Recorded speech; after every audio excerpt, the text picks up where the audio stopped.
अस्सलाम वालेकुम रहमतुल्लाह दोस्तों, welcome to Bilal Moin channel.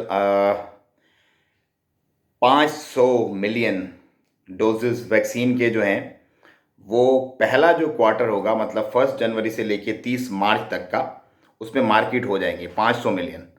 एक एवरेज लेके चलें जो कि एक एक डोज की वैल्यू है वो तकरीबन 25 से $37 के बीच में। हम $30 पकड़ के चलते हैं, तो $30 को हम जब मल्टीप्लाई करेंगे 500 मिलियन से, तो तकरीबन $15 अरब की पहली बैच निकलेगी सिर्फ 3 महीने में। $15 अरब।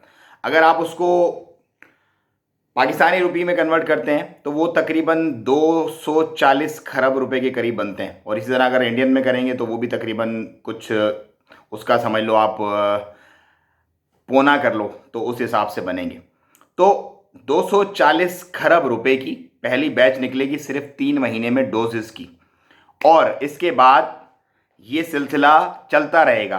कब तक चलेगा अल्लाह ताला बेहतर जानते हैं कि क्या मामलात बनेंगे।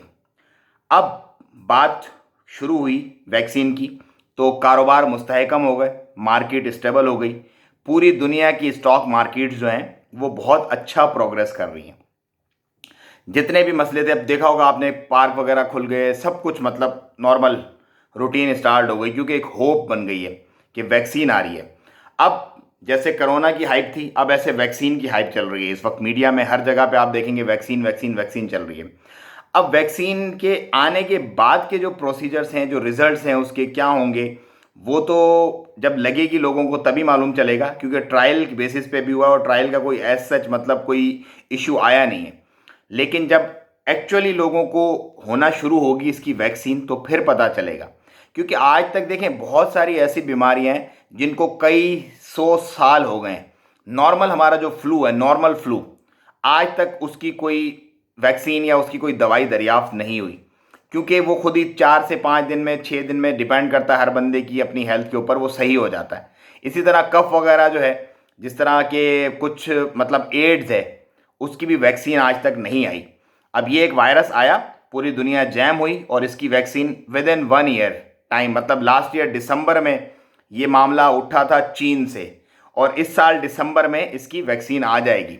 सो मेरा कोई मतलब, मैं कोई कंट्रोवर्सी या कोई इस तरह की बात नहीं कर रहा। मैं सिंपल जो दुनिया में हो रहा है, जो मामला चल रहे हैं, उसको आप लोगों तक पहुंचा रहा हूं कि क्या चल रहा है और किस तरह से होने वाला है। सो अब लोग एक और रेस शुरू होने वाली है आने वाले 2 महीनों में, और वो रेस होगी वैक्सीन को लगवाने की रेस। हर बंदा जो होगा वो इस कोशिश में होगा, इस दौड़ में होगा कि वैक्सीन बस मुझे फ़ौरन से मिल जाए। हालांकि चलें, फिर हम इसको बाद में कभी डिस्कस करेंगे बैठ के, क्योंकि फिर क्या होगा कि बहुत सारी चीज़ें मिक्सअप हो जाएंगी और आप लोगों को समझ नहीं आएगी। क्योंकि मैं वो बंदा नहीं हूं जो कंट्रोवर्सी क्रिएट करे और कंट्रोवर्सी से फिर अपने लाइक, फॉलोअर, सब्सक्राइबर्स वगैरह लेना। सिंपल बात है, अभी तक की जो थी चलें वो मैंने आपको डेटा दे दिया, इस पर हम फिर कभी बाद में बात करेंगे। अब हम बात करते हैं, सब कुछ खुल गया है तो मामलात जो हैं वो बेहतरी की तरफ जा रहे हैं। और बेहतरी के साथ साथ जो है अब ओमान के जो वीज़ाज़ वगैरह हैं उस पर गेम शुरू होने वाली है। ओमान के पर्टिकुलर वीज़ा की बात करेंगे आज हम इस वीडियो में। देखें, डिफरेंट डिफरेंट वीज़ाज़ के डिफरेंट डिफरेंट रेट हैं। 3 से 4 तरीक़ों से लोग यहाँ पे आते हैं ओमान में। एक तो वो लोग आते हैं जैसे कि हम लोग आए थे, कंपनी ही उनको वीज़ा देती है, कंपनी ही उनको टिकट देती है, कंपनी ही सब कुछ करती है उनका मामला, तो उनको कोई कॉस्ट नहीं होती। कुछ लोग ऐसे होते हैं जिसको आज़ाद वीज़ा की एक टर्म दिया गया, हालांकि कोई आज़ाद वीज़ा का कॉन्सेप्ट नहीं है।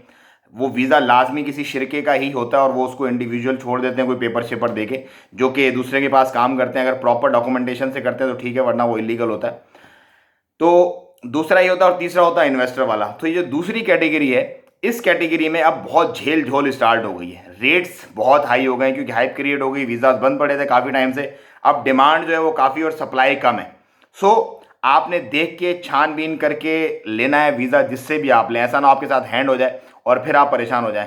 कोशिश ये करें कि आपकी डायरेक्ट अरबाब से कोऑर्डिनेशन हो, जो बीच के जो लोग हैं उनसे आपकी कोऑर्डिनेशन ना हो, क्योंकि बीच के लोग जो हैं वो काम ज़्यादा ख़राब करते हैं। हालांकि वो अपने ही मुल्क के होते हैं, आपके जिस भी मुल्क से आप आ रहे होते हैं। अगर बांग्लादेश से आ रहे हैं तो बांग्लादेश के लोग हैं वो, पाकिस्तान से आ रहे हो तो पाकिस्तान के लोग हैं। इसी तरह अगर आप इंडिया से आ रहे हो, श्रीलंका, नेपाल, भूटान, कहीं से भी आ रहे हो तो वही लोग होते हैं। तो आप कोशिश ये करें कि जो भी आपको बोलता है वीज़ा दें, आप उससे बोले भाई ठीक है हमें सिजल तिजारी आप दिखाएं। सिजल तिजारी में मालिक का नाम लिखा हुआ होता है, उस मालिक से कोऑर्डिनेट करने की कोशिश करें। अगर वो सब ओके होता है तो फाइन। उससे 2 फायदे होंगे आपको। एक तो आपके वीज़े का रेट भी कम पड़ जाएगा, क्योंकि जो एक्चुअल ऑनर तक पैसे पहुंचते हैं वो बहुत कम होते हैं। बीच वाला जो बंदा होता है वो ज़्यादा डंडी मारता है। नंबर 2 ये होगा कि आपको कम से कम पता होगा कि आपका कफ़ील कौन है, क्योंकि बहुत सारे लोग ऐसे उनको पता ही नहीं होता कि उनका कफ़ील कौन है, और जब उनके साथ मसला होता है, कोई पुलिस में केस वगैरह होते हैं, तो फिर वो पड़े रहते हैं सालों साल, उनका कोई वाली वारिस ही नहीं होता। तो मेरे भाइयों, ये कुछ टिप्स थी, ये कुछ एडवाइजेस थी जो मैं यहाँ पे कई अरसे से, मतलब एक अशरे से ज़्यादा मुझे हो गया यहाँ पे मुकीम, और ये अपने तमाम हालात और वाक़यात और तजर्बात की बेस पे मैं ये बातें आपको कहता हूँ। इन पे आप अमल भी करें इंशाल्लाह, और ज़्यादा से ज़्यादा लोगों में शेयर भी करें, और चैनल को सब्सक्राइब करें अगर आपने सब्सक्राइब नहीं किया तो। फिर मज़ीद कुछ डिस्कस करेंगे आपसे। दुआ में याद रखें। अस्सलाम वालेकुम रहमतुल्लाह।